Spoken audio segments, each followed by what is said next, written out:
उन्हाळ्याच्या दिवसांमध्ये शरीराला आणि मनाला थंडावा देणारं, अगदी गाड्यावर मिळतो अगदी त्याच चवीचा काजू बदाम मिल्कशेक आपण घरच्या घरी कसा बनवायचा ते आज आपण बघणार आहोत. उन्हाळ्यामध्ये बऱ्याच वेळा आपली भूक मंदावते, त्यामुळे आपण बाहेर जाऊन अशा पद्धतीच्या थंडगार पेयांचा आस्वाद घेत असतो. त्यातल्या त्यात आपण बाहेर उन्हातून जाऊन मिल्कशेक पिण्यापेक्षा जर का आपण घरीच अशा पद्धतीचा मिल्कशेक जर करून पिला तर तुमचं मन अगदी तृप्त होऊन जाईल आणि आपल्याला अगदी मार्केट स्टाईल मिल्कशेक घरी बनवता आला याचा आनंद आणि तो काही वेगळाच असतो. तर रेसिपी नेहमीप्रमाणे खरंच खूप साधी आणि सोपी आहे, त्यामुळे व्हिडिओ कुठेही स्किप करू नका, शेवटपर्यंत नक्की बघा. आणि हो, रेसिपी थोडी जरी आवडली तर प्लीज व्हिडिओला एक लाईक करून चॅनेलला सबस्क्राईब करायला मात्र विसरू नका. तर चला वेळ न वाया घालवता लगेचच आपण आपल्या रेसिपीला सुरुवात करूया. तर काजू बदाम मिल्कशेक बनवण्यासाठी सगळ्यात आधी आपल्याला इथं जाड बुडाची कढई किंवा एखादं जाड बुडाचं पसरट भांडं घ्यायचं आहे. आता यात आपल्याला थोडंसं तळाला पाणी घालायचं आहे, म्हणजे आपण ज्यावेळेस दूध गरम करायला ठेवू तर ते खूप जास्त करपत नाही किंवा तळाला खूप जास्त लागत नाही. आता यामध्ये आपल्याला 1 लिटर एवढं इथं मी फुल फॅट फुल क्रीम म्हशीचं दूध घेतलेलं आहे. तर हे फुल क्रीम आहे. तुम्ही या ठिकाणी कोणत्याही दुधाचा वापर करू शकता, गाईच्या म्हशीच्या कोणत्याही दुधाचा वापर केला तरी सुद्धा चालेल. आता या कढईमधल्या दुधामधलं आपल्याला अर्धा कप दूध बाजूला काढून घ्यायचं आहे. तर मेजरिंग कपने इथं मी अर्धा कप एवढं दूध बाजूला काढून घेणार आहे. तर आता हे दूध आपल्याला कशासाठी लागणार आहे ते आपण पुढे बघणार आहोतच. आता इथं मी गॅस ऑन केला आहे आणि मीडियम फ्लेमवरती आपल्याला हे दूध छान असं गरम करायला ठेवायचं आहे. आपलं दूध छान गरम होतं आहे तोपर्यंत आपण बाकीची तयारी करून घेऊया. आता आपण इथं काजू आणि बदाम मिल्कशेक बनवतोय, त्यामुळे आपल्याला इथं दोन्हीसुद्धा लागणार आहे. तर काजूसुद्धा लागणार आहेत आणि बदामसुद्धा. तर इथं मी 15 ते 16 एवढे बदाम 1 तासभर कोमट पाण्यामध्ये भिजायला ठेवले होते आणि छान हे बदाम भिजल्यानंतर याच्यावरचं मी साल काढून घेतले.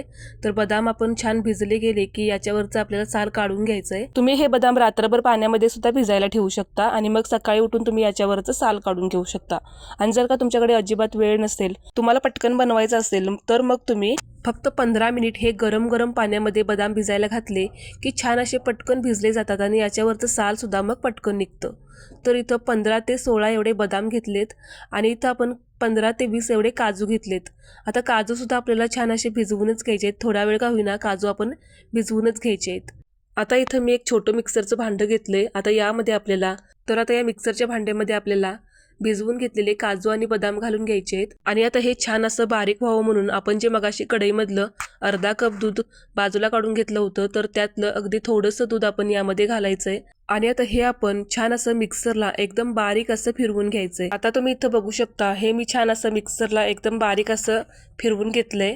तर या पद्धतीने आपल्याला याची एकदम बारीक पेस्ट तयार करून घ्यायची आहे. तुम्ही बघू शकता. आता आपण हे थोड्या वेळ साईडला ठेवून देऊया. आता आपल्याला इथं एखादी वाटी घ्यायची आहे आणि वाटीमध्ये आता आपल्याला इथं 2 टेबलस्पून इतकी कस्टर्ड पावडर घ्यायची आहे. तर आपण बाहेर गाड्यावरती जे वेगवेगळे प्रकारचे मिल्कशेक पीत असतो तर ते एवढे टेस्टी का असतात, तर हाच आहे तो सिक्रेट पदार्थ जो त्यांनी वापरलेला असतो, ज्यामुळे आपला सुद्धा मिल्कशेक छान असा फ्लेवरफुल आणि दाटसर असा तयार होणार आहे. तर आता यामध्ये आपल्याला जे आपण शिल्लक ठेवलेलं दूध होतं, तर आता ते सगळं दूध आपण या कस्टर्ड पावडरमध्ये ॲड केलंय. आता हे कस्टर्ड पावडर आपण या दुधामध्ये छान अशी मिसळून घ्यायचे आणि आपल्याला यामध्ये रूम टेम्परेचरचंच दूध घालायचं आहे, कारण आपण यामध्ये गरम गरम जर दूध घातलं तर यामध्ये गुठळ्या होण्याचे चान्सेस असतात. त्यामुळे आपल्याला इथं रूम टेम्परेचरचंच दूध घालायचं आहे. आणि तुम्ही बघू शकता छान आता आपली ही कस्टर्ड पावडर या दुधामध्ये छान अशी मिसळली गेली, कारण आपण यामध्ये थंड दूध घातले त्यामुळे कस्टर्ड पावडर पटकन अशी थंड दुधामध्ये मिसळली जाते. आता आपण हे थोडा वेळ बाजूला ठेवून देऊया. आता तुम्ही इथं बघू शकता आपलं दूधसुद्धा छान असं इथं उकळलं गेलेलं आहे. तर छान अशी खळखळून या दुधाला उकळी आली आहे. तर आता आपल्याला गॅस कमी करायचा आहे आणि एकदा आपण चमच्याने छान असं हे दूध वर खाली करून घेऊया. आणि ही जी कडेला लागलेली साय असते तर ती सुद्धा आपण या चमच्याने खरडून या दुधामध्येच मिक्स करून घ्यायचे. आता आपण एकदा हे चमच्याने छान असं मिक्स करून घेतल्यानंतर आता लगेच आपल्याला यामध्ये जे आपण काजू आणि बदामाची पेस्ट तयार करून घेतली होती तर ती आता आपण लगेच यामध्ये ॲड करायची आहे. तर गॅस आपल्याला एकदम बारीकच ठेवायचा आहे. आता आपल्याला गॅस अजिबात वाढवायचं नाही, इथं बारीकच गॅसवरती आता ही सगळी प्रोसेस करून घ्यायची. आता या मिक्सरच्या भांड्याला सुद्धा बरीच पेस्ट राहिलेली आहे. तर आता आपण काय करायचं, तर यातलंच आता आपल्याला थोडंसं दूध या मिक्सरच्या भांड्यात घालायचं आहे या कढईमधलं आणि छान असं आता आपण हे भांडं धुवून यामध्ये ॲड करूया. तर अजिबात आपल्याला ही पेस्ट वाया घालवायची नाही. तर आता आपण छान अशी ही काजू आणि बदामाची पेस्ट यामध्ये ॲड केल्यानंतर बारीक गॅसवरतीच आपल्याला 1-2 ते 3 मिनिट छान असं हे शिजवून घ्यायचं आहे आणि आपण असं चमच्याने कडेची साय आणि असं एकसारखं आपण हे ढवळत शिजवून घ्यायचं आहे. तर चमच्याने सतत आपल्याला हे ढवळत राहायचं आहे. तर आता तुम्ही इथं बघू शकता 1-2 ते 3 मिनिट मी हे छान असं बारीक गॅसवरती शिजवून घेतलं आहे. आता लगेच आपल्याला यामध्ये जी तयार करून ठेवली होती आपण कस्टर्ड पावडरची पेस्ट, तर ती यामध्ये घालायची आहे. आणि आपण कस्टर्ड पावडर यामध्ये ही पेस्ट ॲड करण्याआधी एकदा चमच्याने परत एकदा ढवळून घ्यायचं, कारण कस्टर्ड पावडर तळाला जाऊन बसलेली असते, त्यामुळे एकदा चमच्याने आपण ही मिक्स करून घ्यायची आणि मग आपण यामध्ये हळूहळू करून ॲड करायची आहे. आता कस्टर्ड पावडर ॲड केल्यानंतर परत एकदा आपण हे 2 मिनिट फक्त शिजवून घेऊया बारीक गॅसवरती. दुधामध्ये आपण कस्टर्ड पावडर ॲड केली की दूध लगेचच दाटसर व्हायला लागतं, पटकन दुधाला दाटसरपणा येतो. तर असं सतत चमच्याने आपल्याला ढवळत राहायचं आहे, म्हणजे दूध आपलं तळाला लागत नाही. आता तुम्ही इथं बघू शकता 1-2 ते 3 मिनिट आपण हे शिजवून घेतल्यानंतर आपला मिल्कशेक हा छान असा दाटसर झालेला आहे. आता आपल्याला यामध्ये तर इथं मी थोडेसे काजू आणि बदामाचे तुकडे एकदम बारीक बारीक असे कट करून घेतलेत, तर ते आता आपण यामध्ये ॲड करूयात. तर असे बारीक बारीक कट करून घेतलेले काजू आणि बदामाचे तुकडे आपण यामध्ये घातल्यामुळे आपण मिल्कशेक पिताना आपल्या हे दाताखाली आले की खूप मस्त लागतात. तर आता हे काजू आणि बदामाचे तुकडे घातल्यानंतर परत आपल्याला हे 2 मिनिट शिजवून घ्यावं लागेल, म्हणजे यातला कच्चेपणा थोडासा दूर होईल.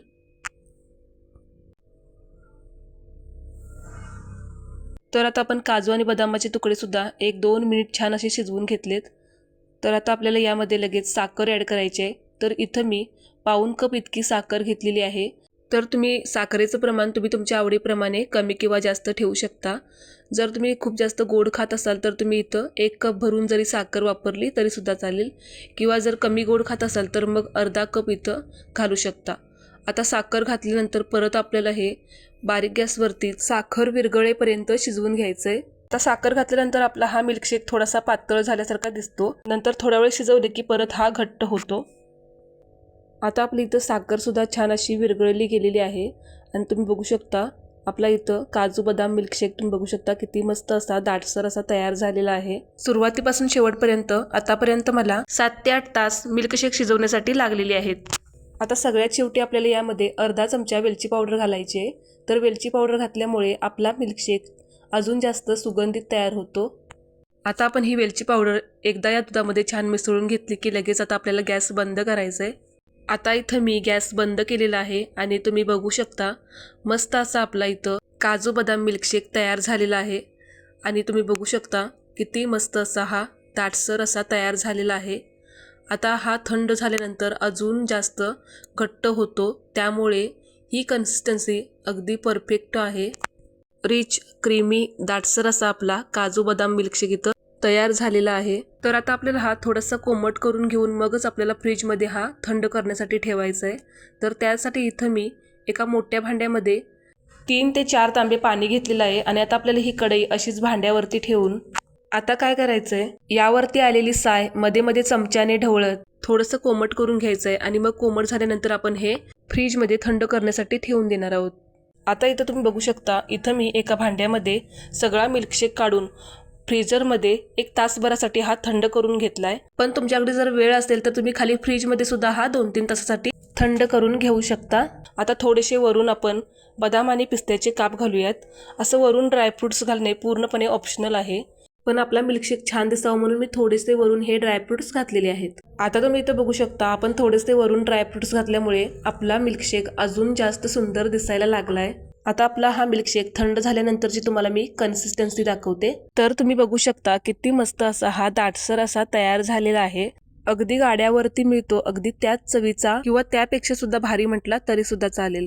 चवीला म्हणाल तर अप्रतिम असा झालेला आहे. तर या उन्हाळ्यामध्ये माझ्या या पद्धतीने एकदा असा हा काजू बदाम मिल्कशेक नक्की ट्राय करून बघा.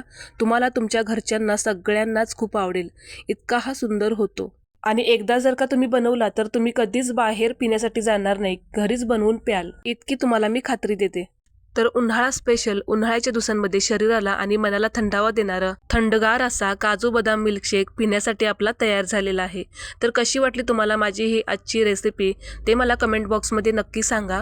आणि तुम्हाला रेसिपी थोडी जरी आवडली असेल तर प्लीज व्हिडिओला एक लाईक नक्की करा. आणि जर का तुम्ही माझ्या चॅनेलवरती नवीन असाल आणि अजून जर तुम्ही चॅनेलला सबस्क्राईब केलं नसेल तर नक्की सबस्क्राईब करा. त्याचबरोबर साईडला असलेलं बेल आयकॉनसुद्धा नक्की क्लिक करा, म्हणजे माझ्या अशाच नवनवीन व्हिडिओचं नोटिफिकेशन सगळ्यात आधी तुमच्यापर्यंत पोहोचेल. पुन्हा भेटूयात अशाच एखाद्या नवीन व्हिडिओसोबत. तोपर्यंत धन्यवाद.